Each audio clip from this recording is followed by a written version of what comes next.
L'arthrose est un problème de santé fréquent en Afrique, avec une prévalence chez des personnes âgées de plus de 50 ans, notamment en Afrique subsaharienne. À ne pas négliger l'obésité qui est un facteur de risque très majeur à prendre en compte. Vous ne tarderez pas à savoir davantage sur ce que c'est que l'arthrose et ses comorbidités. J'y arrive dans ce programme Zoom Santé qui s'installe à présent. Madame, Monsieur, prenez le temps de vous installer. On y revient juste dans une poussière de secondes pour présenter notre invité. On reçoit ce matin le docteur Kameni Djilé Dieudonné. Il est rhumatologue. Docteur Kameni, bienvenue. Merci, Madame Fotso. Bonjour. C'est un plaisir de vous...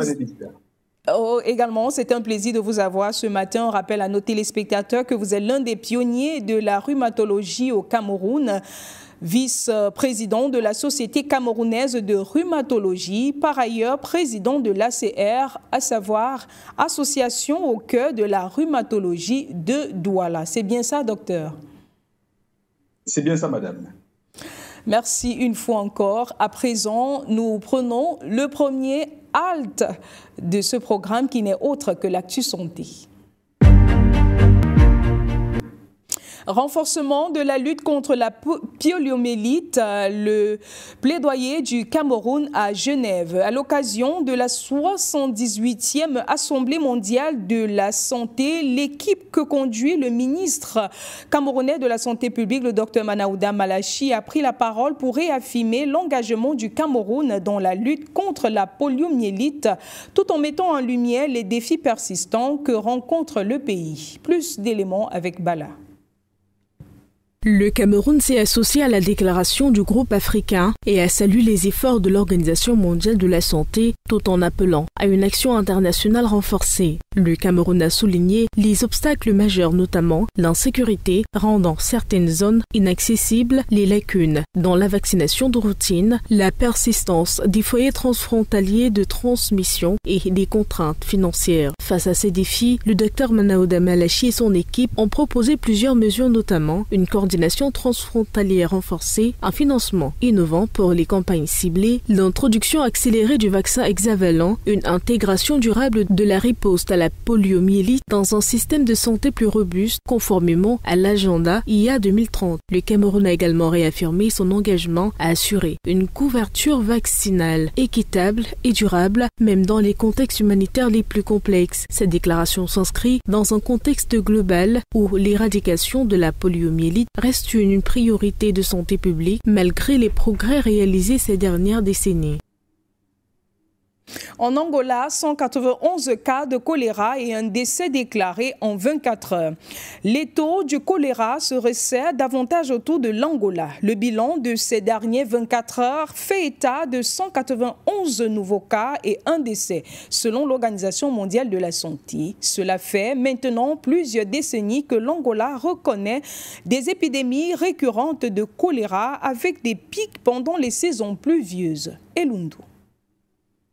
En Angola, les ravages du choléra se poursuivent. Au moins 191 nouveaux cas ont été enregistrés au cours des dernières 24 heures, avec un décès au tableau selon les autorités sanitaires du pays. En effet, depuis le début de l'épidémie en janvier 2025, plus de 20 800 cas de choléra ont été recensés dans le pays ainsi que 612 personnes décédées d'après les récentes données du ministère de la Santé. Après que le premier cas de cette année ait été signalé, la maladie s'est rapidement propagée à la plupart des 21 provinces du pays. Environ un tiers de tous les cas connus à ce jour se trouvaient dans la province de Luanda, dans la capitale, tandis que la tranche d'âge des personnes touchées se situe entre 2 et 100 ans, toujours selon les indications du ministère. Il faut noter que le choléra est une infection intestinale aiguë qui se propage à travers la nourriture et l'eau contaminée. Elle provoque une diarrhée sévère, des vomissements et des crampes musculaires. Bien qu'elle puisse être traitée par une simple réhydratation orale et des antibiotiques, cette maladie maladie peut tuer en quelques heures lorsqu'elle n'est pas suivie. Selon l'Organisation mondiale de la santé, cela fait maintenant plusieurs décennies que l'Angola connaît des épidémies récurrentes de choléra avec des pics pendant les saisons pluvieuses.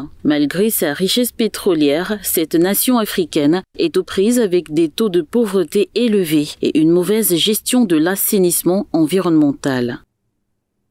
Et au Burkina Faso, une procédure médicale vitale est désormais gratuite. Au Burkina Faso, une procédure médicale vitale est désormais gratuite. Le chef de l'État, Ibrahim Traoré, a supprimé la caution de 500 000 francs CFA requise pour les patients souffrant d'insuffisance rénale pour bénéficier de séances de dialyse. De plus, le coût d'une séance a été réduit de 15 000 francs à 2 500 francs CFA. Une mesure effective depuis avril 2024. Un pas significatif vers la justice sociale et l'équité en santé au Burkina Faso. Désormais, ces soins seront accessibles gratuitement à tous sans condition de ressources. Cette décision majeure élimine un obstacle sur de nombreuses familles, se félicitent les agents, du moins les Burkinabés rencontrés dans les rues du pays. Et pour clôturer cette page de l'actu santé, nous parlons des régimes alimentaires africains plus bénéfiques contrairement aux régimes occidentaux. Les régimes alimentaires africains sont bénéfiques pour la santé contrairement aux occidentaux selon une étude du Kilimanjaro Christian Medical University College. Des précisions dans ce récit. L'urbanisation, la mondialisation et l'évolution des normes sociales opèrent un remplacement des régimes alimentaires traditionnels en Afrique par des régimes occidentaux. Le métabolisme et le système immunitaire en pâtissent. Selon une étude de Kilimanjaro Christian Medical University College, le passage à un régime alimentaire occidental a perturbé les voies métaboliques liées aux maladies non transmissibles. Les régimes alimentaires occidentaux ont favorisé un état pro-inflammatoire et altéré les réponses immunitaires, notamment la production de cytokines à la stimulation microbienne. Le passage à un régime alimentaire traditionnel a eu des effets anti-inflammatoires. Ces résultats ont aussi souligné l'importance de préserver les pratiques alimentaires autochtones pour réduire le risque de maladies non transmissibles en Afrique subsaharienne. L'étude a été menée dans la région du Kilimanjaro, au nord de la Tanzanie, auprès de 77 volontaires en bonne santé qui ont alterné régimes traditionnels et régimes occidentaux pendant 2 semaines. Il faut rappeler qu'en avril dernier, des chercheurs néerlandais avaient démontré également que l'Afrique subsaharienne faisait face à une recrudescence des maladies non transmissibles due à un basculement vers un mode de vie à l'occidental. Le régime alimentaire africain comprend beaucoup de fruits et légumes, des céréales complètes et d'aliments fermentés. Ces derniers, riches en microbes bioactifs, ont suscité un regain d'intérêt pour leurs bienfaits sur la santé.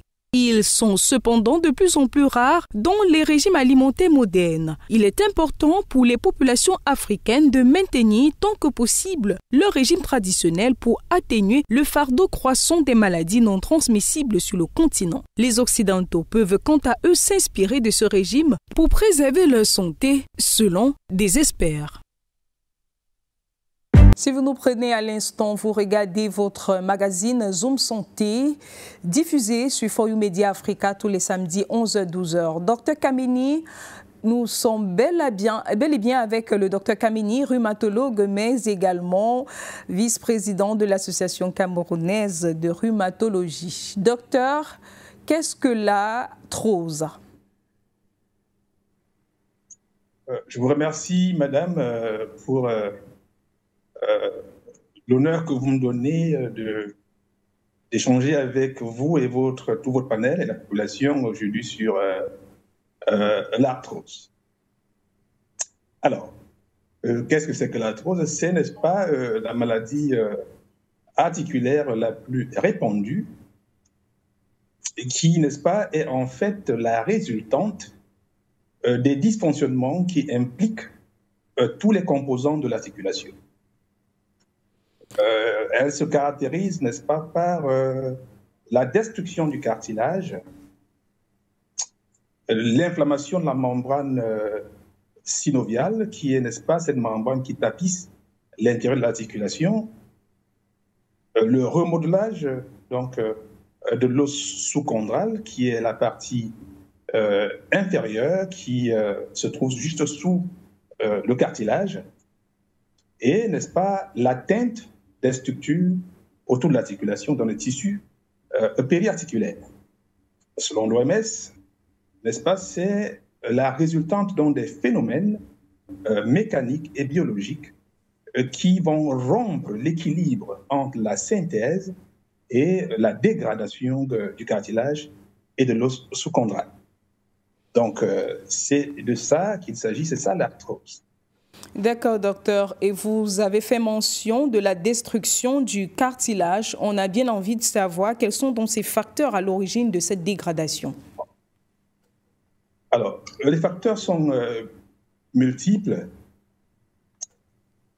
On va les organiser en facteurs de risque généraux et en facteurs de risque locaux. Alors, au niveau des risques généraux, il y a des risques modifiables et des risques non modifiables. Alors, ces risques modifiables sont des fléaux comme l'obésité,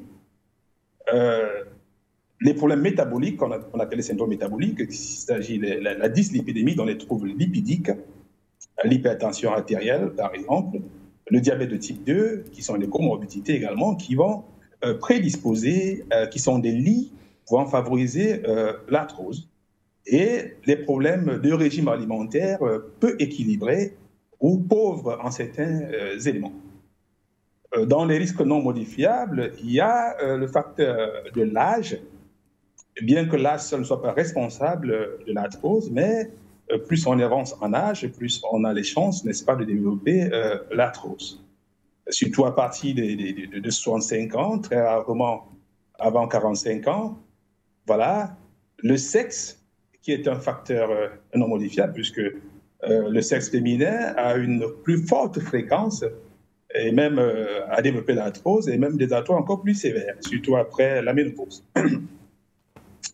L'hérédité, qui est un facteur pas de moindre, mais qui touche beaucoup plus certaines articulations, précisément les arthroses digitaux, donc l'arthrose au niveau des doigts, et d'autres arthroses qui sont des arthroses secondaires qui peuvent résulter des traumatismes articulaires, des infections articulaires, et des troubles d'équilibre ou bien de la distribution des forces au niveau de l'articulation. Donc, voilà, dans le cadre des facteurs généraux. Maintenant, dans le cas des facteurs locaux, on a également des causes, n'est-ce pas, qui peuvent être en partie modifiables, comme la force musculaire. Alors, lorsque vous avez une hypotrophie, donc une articulation autour de laquelle les structures qui stabilisent l'articulation ont perdu la tonicité, ça peut prédisposer à l'arthrose. Également, l'hyperactivité physique dans des sports extrêmes, n'est-ce pas, de haut niveau, intense, de longue durée, peuvent prédisposer également à l'arthrose. Et des activités professionnelles au quotidien, des activités champêtres, le maçon, le menuisier, voilà, le carreleur, toutes ces activités en fonction de l'articulation régulièrement sollicitée peut prédisposer, peut être le lit au développement de l'arthrose. Les inégalités des membres inférieurs avec les déséquilibres qui vont surtout au niveau de la hanche et même des genoux prédisposer à l'arthrose. À d'autres causes non modifiables dans le cas des facteurs locaux, la laxité articulaire, donc l'hyperlaxité articulaire avec des articulations qui se déboîtent régulièrement peuvent prédisposer à l'arthrose, comme le cas de certaines personnes qui sont hyperlaxes, comme dans la maladie de Ehlers-Danlos, voilà, qui avant, dans des personnes hyperélastiques, qui étaient avant très appréciées dans les cycles, mais au bout de cela, n'est-ce pas, cette articulation hyperlaxe peut, n'est-ce pas, va être un lit de développement de l'arthrose. Les dysplasies, n'est-ce pas, articulaires, les séquelles d'arthrite, donc une infection articulaire, n'est-ce pas, peut être le lit qui va produire plus tard, qui va conduire plus tard au développement de l'arthrose. Et donc, des traumatismes qui peuvent être des micro-traumatismes, des traumatismes de faible amplitude, mais réguliers, vont conduire à l'arthrose, tel par exemple le joueur du piano, voilà, celui qui est tout le temps sur son ordinateur en train de jouer avec sa sonde, voilà, la secrétaire qui tout le temps sollicite le cours de façon intempestive. Et c'est pour ça qu'on parle de l'ergonomie au travail pour faciliter la mobilité sans tourner, solliciter l'articulation régulièrement. Cela peut être également, vont être des facteurs prédisposants à développer l'arthrose. Voilà, ça c'était quelques facteurs. Il y a également l'aspect génétique, n'est-ce pas? L'observation clinique permet d'affirmer que la génétique joue un rôle fondamental dans l'arthrose, surtout au niveau des doigts de la main. Voilà, des doigts, pardon, ce sont des arthroses qui ont une forte prédisposition génétique, une forte base génétique, pardon. D'accord. Voilà. Un peu résumé ce qu'on pouvait dire de l'arthrose concernant les facteurs de risque. Mais docteur, j'aimerais qu'on revienne un peu sur un élément. Vous avez mentionné tout à l'heure que les femmes sont plus sujettes à faire de l'arthrose, surtout après la ménopause, à un âge, du moins dans la soixantaine. Comment comprendre cela, docteur? Pourquoi? Effectivement, on pense qu'il y a un lien avec le fait qu'à cette période-là, il y a un problème de déficit. Il s'agit en fait de la ménopause qui va conduire à la baisse de la production ou l'absence de production de l'œstrogène, qui joue un rôle fondamental dans la fortification de l'os. Sauf que le remplacement, n'est-ce pas, de cet œstrogène également n'apporte pas la réponse escomptée chez la femme. Donc, il va consister, dont on espérait pouvoir stabiliser la perte des éléments osseux. On pense que c'est beaucoup plus lié à un problème de déficit en œstrogène. C'est parti de cet âge-là. D'accord. Et en Afrique, juste comme ça, peut-être une petite curiosité, est-ce que la prévalence, du moins depuis que vous êtes dans le domaine aujourd'hui, du haut de vos nombreuses années de service, est-ce que la prévalence va grandissante ou elle recule? En fait, déjà, avec le reflet de ce que nous avons dans les pays développés, il a été constaté que l'incidence et la prévalence augmentent, n'est-ce pas, au fur des ans et surtout avec l'âge. Et quand on fait le corrélé avec ce qui se passe chez nous, on constate dans nos consultations quotidiennes que n'est-ce pas, la fréquence de consultation pour les problèmes d'arthrose augmente, n'est-ce pas, au jour le jour. D'accord. Et pour toutes celles qui nous regardent, tous ceux qui nous observent actuellement, quelle est la symptomatologie de cette pathologie, docteur? Comment reconnaître? Alors, c'est très intéressant. Il faut être capable déjà d'avoir en tête plusieurs différentiels. Ce n'est pas parce que l'arthrose est un fléau autour de nous qu'il faut penser que tout problème articulaire voudrait dire arthrose. Et tout de même, la présentation la plus régulière, ce qui amène le patient chez le médecin, c'est la douleur articulaire. Et il faut donc, sur le plan clinique, être capable de caractériser cette douleur. Dans le cas de l'arthrose, il s'agit en fait d'une douleur articulaire qui est le plus souvent liée à l'effort et qui est calmée au repos. Il s'agit donc d'une douleur mécanique. Voilà. C'est l'une des premières causes de consultation de la douleur articulaire. Et maintenant, après les questions, on va constater également qu'il y a de la raideur articulaire qui va apparaître tardivement. Donc, quand le patient commence à dire qu'en même temps, en plus de la douleur, j'ai la raideur, il s'agit déjà là des signes de chronicité de l'arthrose. Et, n'est-ce pas, progressivement également vont s'installer des gonflements articulaires, dont nous parlons cliniquement d'épanchement articulaire, qui également est un épanchement d'allure mécanique, n'est-ce pas, mécanique, parce que lorsque cet épanchement est inflammatoire, ça permet, n'est-ce pas, de penser à autre chose, mais dans l'arthrose, nous attendons beaucoup plus un épanchement articulaire mécanique. voilà, qui va tout ceci, cette douleur articulaire, cette raideur articulaire avec l'épanchement vont constituer le lit pour produire, n'est-ce pas, une importante gêne fonctionnelle articulaire et qui, lorsque cela perdure, va conduire donc, n'est-ce pas, chez certaines personnes à venir vous consulter avec un important impact sur leur humeur. Donc, cela peut conduire avec le temps donc, à la dépression, à la fatigue, n'est-ce pas? Et il s'agit donc là, dans cette condition, d'une arthrose chronique. Donc, en gros, le patient viendra se plaignant de douleurs articulaires, raideur articulaire, épanchement articulaire et importante limitation fonctionnelle articulaire. D'accord. Voilà. Et vous nous dites ici que du moins l'essentiel du diagnostic réside, j'y arrive, dans l'anamnèse. Effectivement, avant n'est-ce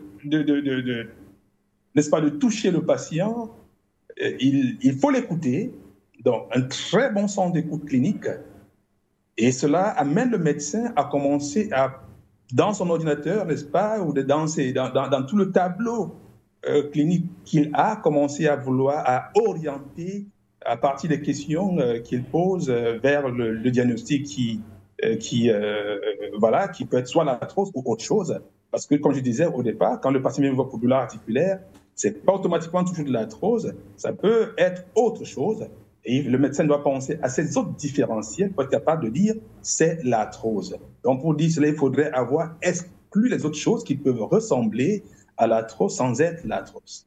Donc, il s'agit, n'est-ce pas, d'une bonne analyse clinique, un bon examen clinique également, avec l'appareil clinique. Tout cela va contribuer à cerner l'arthrose, surtout avec les radiographies articulaires qu'on va demander, qui ont des signes cliniques pathognomiques de l'arthrose.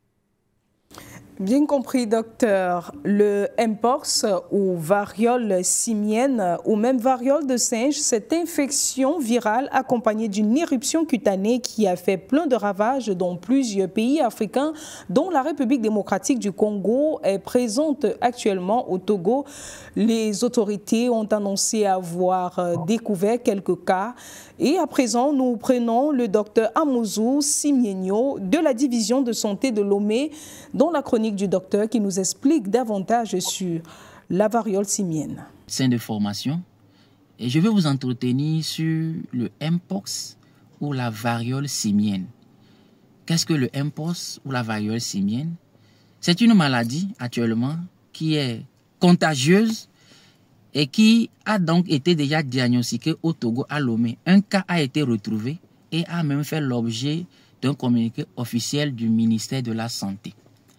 C'est une maladie très contagieuse, donc il faut donc savoir comment elle se manifeste, comment on contraste cette maladie pour savoir comment l'éviter. Donc nous allons parcourir rapidement ces 3 points. Comment se manifeste le mpox ou la variole simienne? C'est une maladie qui va se manifester essentiellement comme le paludisme, en plus d'autres signes ou symptômes que nous allons voir. Donc c'est une maladie qui va se manifester par la fièvre, l'élévation donc de la température du corps, qui va se manifester par des céphalées ou des maux de tête. C'est une maladie qui va se manifester par des courbatures, par une fatigue intense. Et surtout, c'est une maladie qui va se manifester par des éruptions cutanées ou des boutons sur le corps, depuis la tête jusqu'aux pieds. Et quand vous avez ces boutons, il y aura au sein de ces boutons-là du liquide. Ces liquides même entretiennent encore l'infection parce que quand les boutons vont s'éclater, quand le liquide touche une partie de peau saine, cette partie sera également contaminée. Et quand ces liquides touchent également une personne qui n'a pas contracté cette maladie, la personne sera contaminée. Voilà. Donc voilà essentiellement les manifestations. On peut également avoir des ganglions, c'est-à-dire le gonflement plutôt des ganglions que nous appelons des adénopathies au niveau du pli de l'aine, au niveau cervical, au niveau susclaviculaire, un peu partout. Comment contracter le mpox ou la variole simienne? Pour contracter le mpox ou la variole simienne, il faut être en contact avec le virus qui donne le mpox ou bien les liquides biologiques que quelqu'un qui a le mpox là sécrète. C'est-à-dire concrètement quoi? Il faut partager les linges ou les draps d'une personne qui a contracté le mpox. il faut partager les serviettes de quelqu'un avec quelqu'un qui a contracté le mpox, ou bien il faut manger des animaux sauvages, puisqu'il faut savoir que le virus se trouve chez les animaux sauvages également, tels que le singe ou d'autres animaux. Donc quand vous mangez ces animaux sauvages mal préparés, vous pouvez contracter le mpox. Et ceci étant, comment faire pour éviter alors le mpox? Pour éviter le mpox, il faut éviter donc de rentrer en contact avec le liquide biologique de quelqu'un éventuellement qui pourrait avoir le mpox ou la variole simienne. C'est-à-dire, il faut éviter tout contact direct avec quelqu'un qui est suspect d'avoir le mpox. Il faut donc laver régulièrement ses mains parce qu'on peut avoir le virus dans les mains, on ne sait pas, et on va toucher son corps et être contaminé par la maladie. Il faut, de façon générale, adopter les mesures barrières qu'on avait adoptées pendant la COVID-19. Si possible, se protéger en portant un masque parce que quelqu'un qui a le mpox, quand cette personne respire à côté de soi et dégage des gouttelettes, quand on inhale ces gouttelettes, on peut également attraper le mpox. Le mpox est une maladie à déclaration obligatoire. C'est-à-dire que si quelqu'un à côté de vous a des symptômes que nous avons décrits, des éruptions cutanées, la fièvre, la fatigue et tout, il faut conseiller cette personne de courir, aller rapidement à l'hôpital. Et si c'est vous-même, c'est la même chose qu'il faut faire. Il faut courir, aller vite à l'hôpital pour être isolé et pour limiter donc la propagation de la maladie. Que Dieu vous bénisse. Nous allons continuer une prochaine fois avec... Arthrose, que faut-il savoir? Nous sommes toujours en présence de notre invité, le Dr Kameni. À présent, nous prenons quelques pistes de solutions concernant cette pathologie, du moins qui consiste... Du moins, l'essentiel des symptômes sont pour la plupart consistent dans cette dégradation du cartilage articulaire. Docteur Kameni, quelles sont les pistes de traitement, du moins les traitements possibles de l'arthrose? Alors, déjà, pour parler de traitement, il faut comprendre l'évolution de l'arthrose. Oui. Comment va évoluer l'arthrose? Il y a l'arthrose qui peut évoluer rapidement, qui va aboutir, n'est-ce pas, à un remplacement de l'articulation. Ça, c'est l'exemple que les rhumatologues ont confié le patient à des confrères chirurgiens. Et l'autre aspect qui va être une arthrose qui évolue lentement et n'est-ce pas, sans conduire à un handicap majeur. Oui. Là, on les prend en charge de façon conservative, de manière conservatoire. On va avoir deux phases surtout. Donc, la phase qui va être, n'est-ce pas, qui va, n'est-ce pas, succéder, ou bien qui vont se succéder chez des patients qui sont atteints, n'est-ce pas, de la phase chronique de la maladie. Et, n'est-ce pas, cela va conduire le plus souvent donc, à cette gêne quotidienne qui va être variable avec des douleurs modérées. Et il faut, n'est-ce pas, pour cela, les conseiller à conserver une activité physique très, très, très modérée, mais régulière. Donc, dans la prise en charge, on aura donc une prise en charge qui sera une prise en charge non médicamenteuse et une prise en charge médicamenteuse. Et cela dépend donc de l'appréciation du médecin qui va recevoir le patient et à quel stade le patient se trouve. Donc, la décision de comment traiter le patient dépend du stade de la maladie. S'il est en crise, par exemple, dans une crise douloureuse aiguë, il faut, dans ce cadre-là, surtout encourager le patient à reposer l'articulation. Parce que c'est dans cette phase-là, n'est-ce pas, que s'installe la destruction articulaire le plus souvent et qui va donc conduire à l'handicap. Il faut donc reposer l'articulation. Donc, dans la prise en charge proprement dite, après avoir établi le diagnostic, il s'agit effectivement donc de l'arthrose. Alors, on va donc recommander en fonction de l'individu, parce qu'il s'agit d'une prise en charge individualisée, oui, au cas par cas. Voilà, il faut... ce n'est pas à tout prix ce qu'on a fait chez tel qu'on fera chez tel. Donc, il s'agit d'une prise en charge individualisée en fonction de ce qu'on a obtenu cliniquement du patient, n'est-ce pas? On va donc lui demander, n'est-ce pas, la perte de poids, s'il est en surcharge pondérale, ça c'est la prise en charge non médicamenteuse, oui. N'est-ce pas, lui conseille une alimentation équilibrée et bien diversifiée qui permettra de retrouver certaines ressources qui vont renforcer, n'est-ce pas, la structure du cartilage. Voilà. Lui conseille d'éviter le port des charges lourdes ou des positions debout prolongées ou des longues marches en fonction, n'est-ce pas, de ce qu'il présente.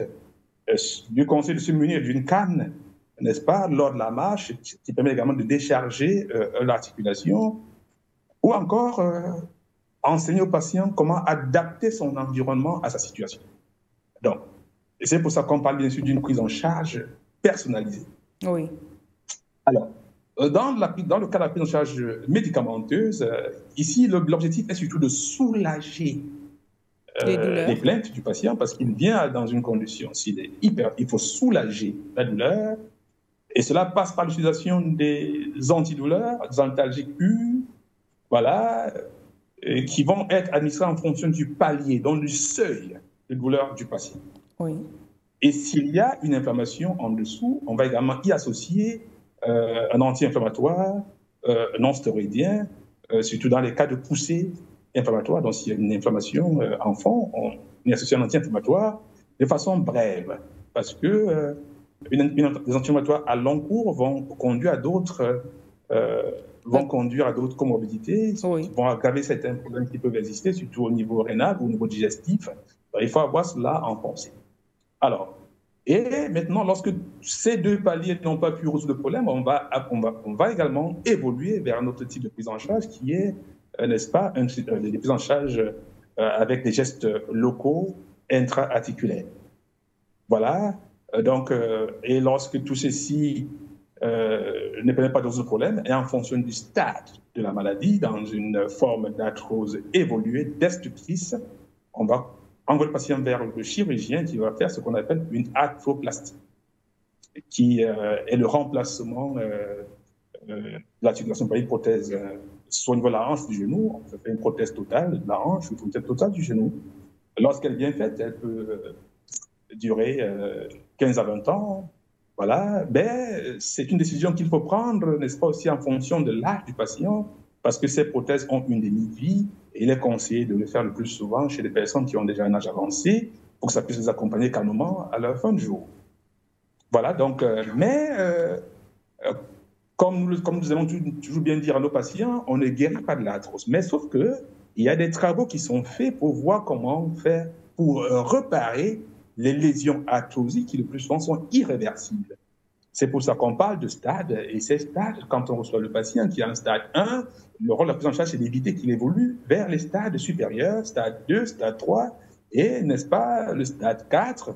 Et, à partir du stade 3, on voit déjà la décision qui consiste à conduire le patient vers le chirurgien qui va envisager la prothèse. Donc, le rhumatologue qui a le rôle de la prise en charge, nous, on a une fonction de conservation de la situation. Nous sommes jaloux, n'est-ce pas? On essaie de conserver le patient maximum pour éviter de le conduire très tôt vers la chirurgie, sauf quand vraiment ce n'est plus possible de le garder. Quand il est possible de faire quelque chose, la douleur va orienter et les lésions articulaires vont orienter vers la lésion chirurgicale. Donc, il y a donc des nouveaux traitements qui sont, n'est-ce pas, en essai clinique, des nouveaux traitements symptomatiques et de fond, dont le but est donc de voir comment faire pour stimuler la production du cartilage, donc qui va permettre de faire une réparation des lésions articulaires, et on pense à des molécules qui pourront faire ce travail, mais il s'agit encore des essais cliniques qui n'ont pas encore donné des résultats probants. Oui. Des molécules également qui vont essayer de rééquilibrer le déséquilibre qui s'est produit au niveau du cartilage ossocondral. Et d'autres traitements qui sont des traitements anti-inflammatoires ciblés. Parce que qu'est-ce qui se passe en fait dans l'arthrose? C'est qu'il y a la production de certaines substances pro-inflammatoires qui vont aboutir à la destruction du cartilage. Et il s'agit là donc de donner certains médicaments qui vont aller neutraliser, bloquer n'est-ce pas, l'action de ces substances pro-inflammatoires. Et il s'agit des anticorps monoclonaux qui sont encore en essai pour pouvoir, voilà, ils n'ont pas encore fait leur preuve, hein, mais il y a des essais cliniques qui continuent. Et aujourd'hui également, il y a la thérapie cellulaire qui est toujours une autre approche, toujours des voies d'essai qui consiste, n'est-ce pas, à mettre dans l'articulation des cellules souches qui vont, n'est-ce pas, essayer de combler les lésions causées par l'arthrose. Il s'agit de la greffe cellulaire. Donc voilà les différentes pistes qui sont des pistes en voie, donc qui sont encore en train d'être travaillées au laboratoire, mais qui ne sont pas encore prouvées, voilà, pour la prise en charge de l'arthrose. Donc, des pistes futures pour la prise en charge de l'arthrose. Docteur, on veut savoir à présent, vous êtes également, on a dit dès l'entame de ce programme que vous êtes le vice-président de l'Association camerounaise de rhumatologie. On veut bien savoir, à votre niveau, est-ce que l'association essaie tant bien que mal du moins quelles sont les actions que l'association mène pour réussir à rendre de manière comme ça optimale le traitement des différents patients, quand on sait que le contexte même est souvent très rude pour ces personnes-là?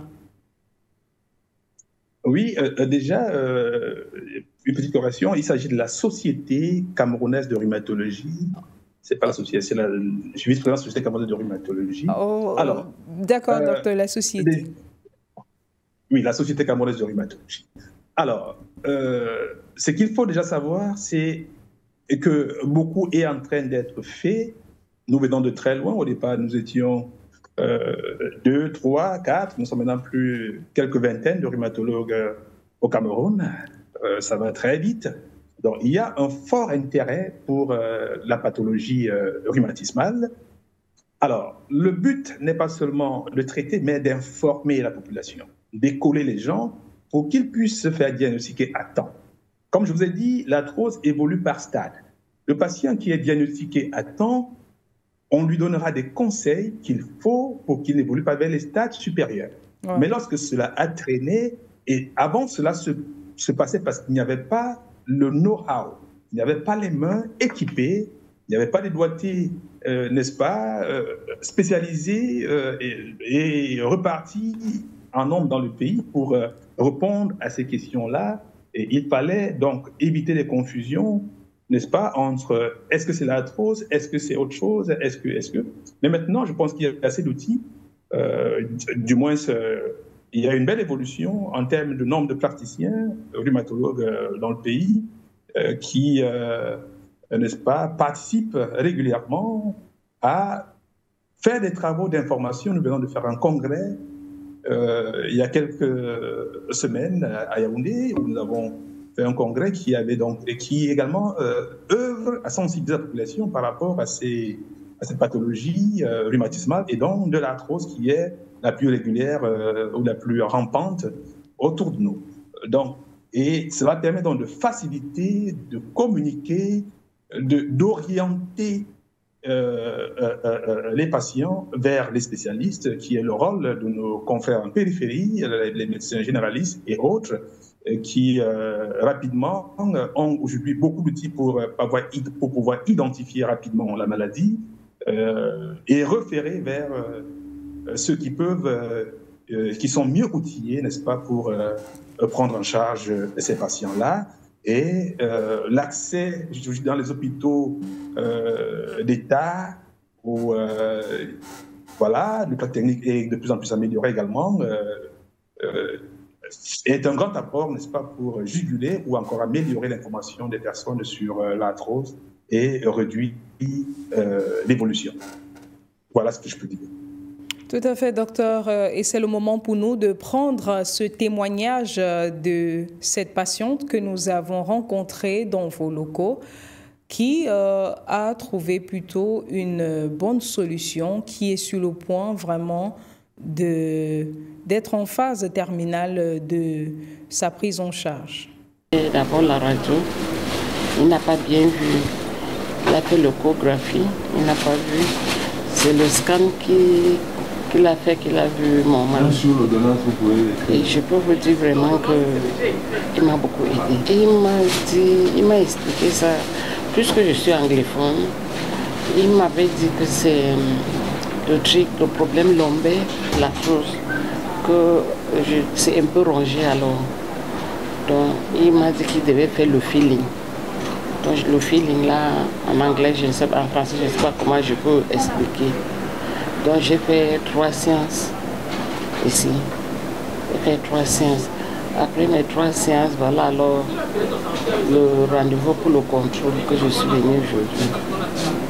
Je peux dire que ça évolue 60%. 60%. Quand je restais souvent comme ça, j'avais d'abord un truc qui me frappait comme le courant.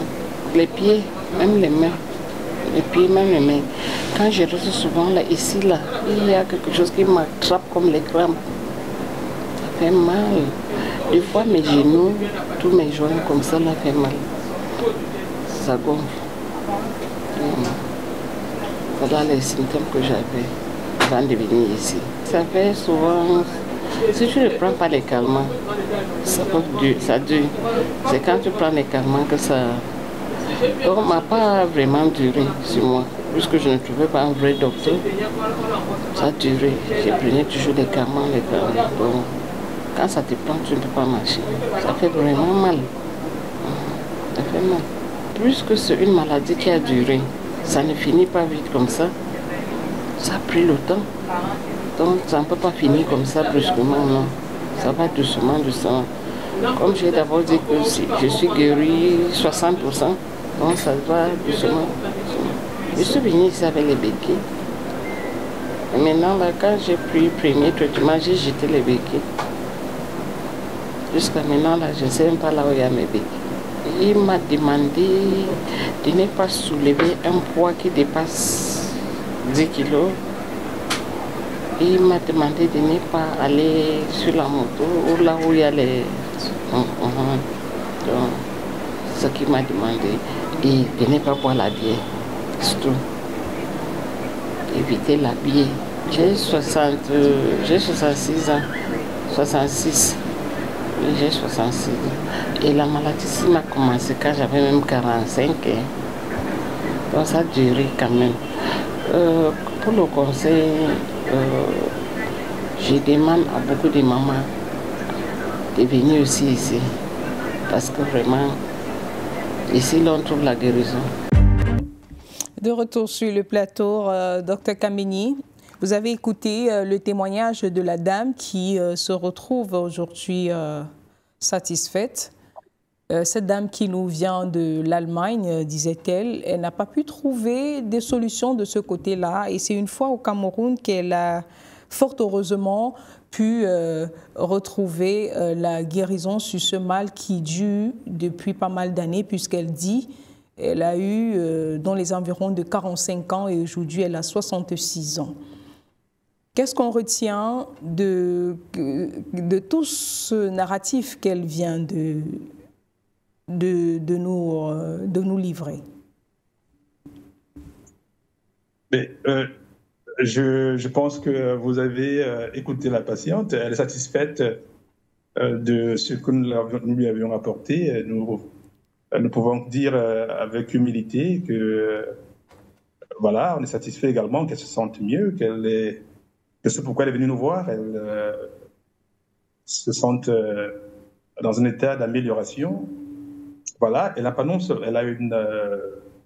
un problème lombaire, elle a une lombarthrose, une lombosciatique commune qui l'embêtait depuis des années, avec également une gonarthrose bilatérale, qui également étaient des facteurs qui l'embêtaient.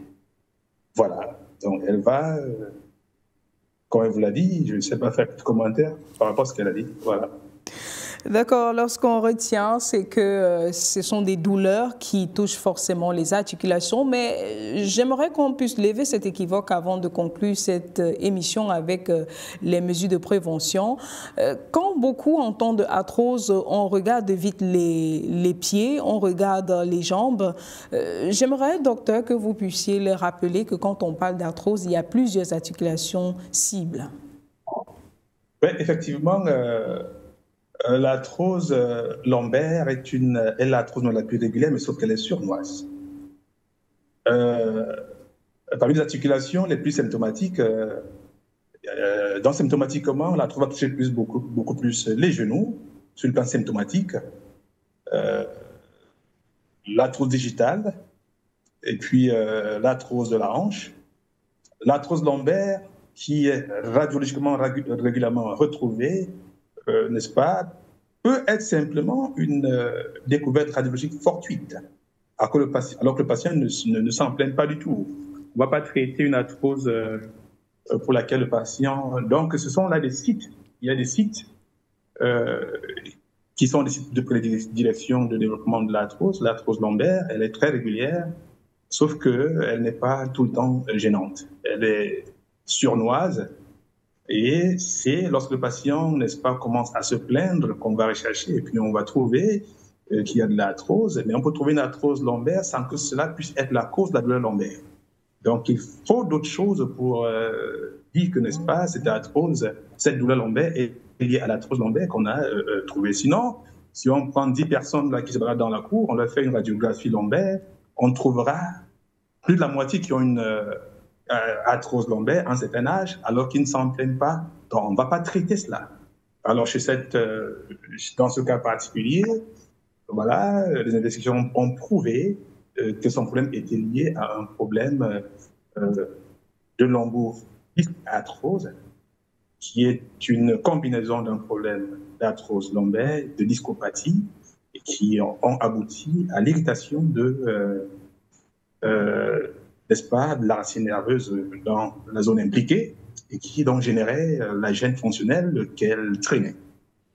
Au niveau du genou, il s'agissait purement donc d'une gonarthrose bicompartimentale et bilatérale. D'accord. Voilà. Donc, les formes symptomatiques les plus fréquentes sont la gonarthrose, l'arthrose digitale et la coxarthrose. Mais toutes les articulations peuvent, n'est-ce pas, être concernées par l'arthrose. Voilà. Tout à fait, docteur. Pour sortir, nous allons donc prendre quelques conseils avec vous. Alors, en termes de conseils, qu'est-ce qu'il faut, n'est-ce pas, pour éviter l'évolution de l'arthrose? Comme j'ai dit, les conseils sont au cas par cas. Par exemple, chez le patient obèse, il faudrait l'encourager à perdre, n'est-ce pas, du poids. Ou chez le diabétique, il faudrait, qu'est-ce qui se passe en fait chez le patient obèse? Cette obésité est le lit, n'est-ce pas, de la production de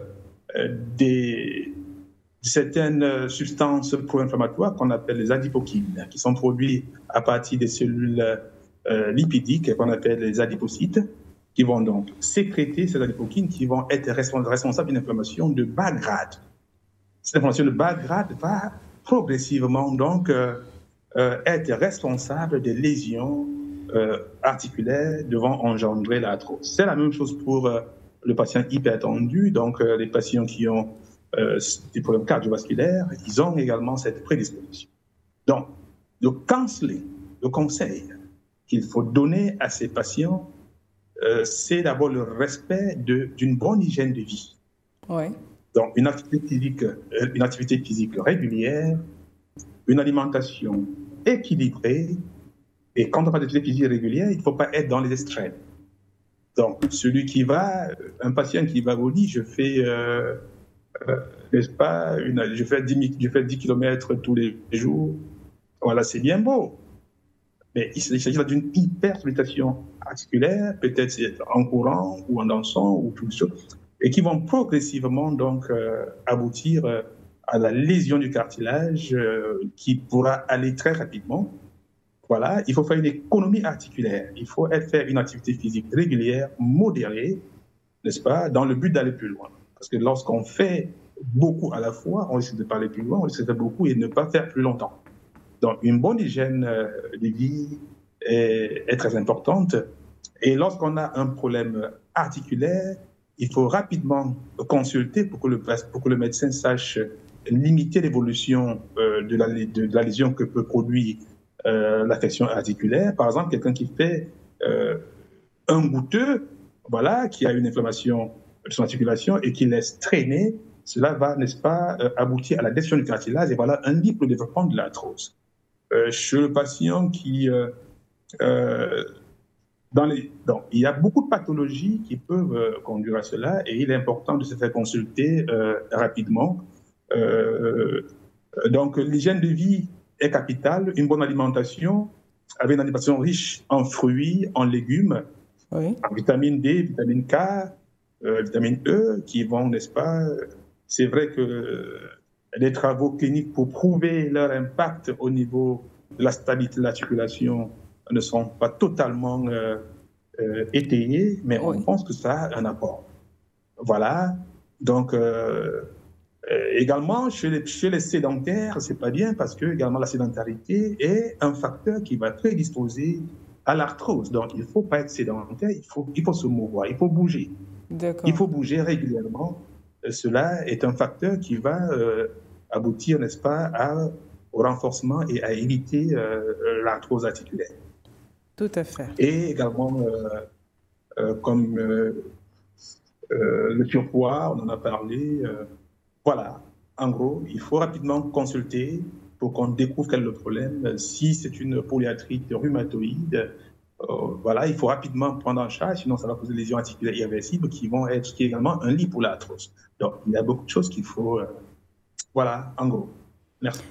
Merci, Dr Kameni Ndile Dieudonné, rhumatologue, vice-président de la Société camerounaise de rhumatologie. C'est un plaisir de vous avoir dans le plateau de Zoom Santé pour le compte de cette énième émission. C'est moi qui vous remercie. Comme je l'ai dit longtemps, n'est-ce pas, du bonheur que vous me donnez à donner mon humble avis sur la rhume, sur l'arthrose et surtout informer la population qui permettra de réduire les pertes et, n'est-ce pas, et sauver ou bien ramener les patients vers les centres les hôpitaux pour leur prise en charge et leur orientation si nécessaire. Voilà. Merci. Merci à la partie technique pour la réalisation de ce programme. Merci à tous ceux qui nous ont suivis. À la semaine prochaine. Au revoir.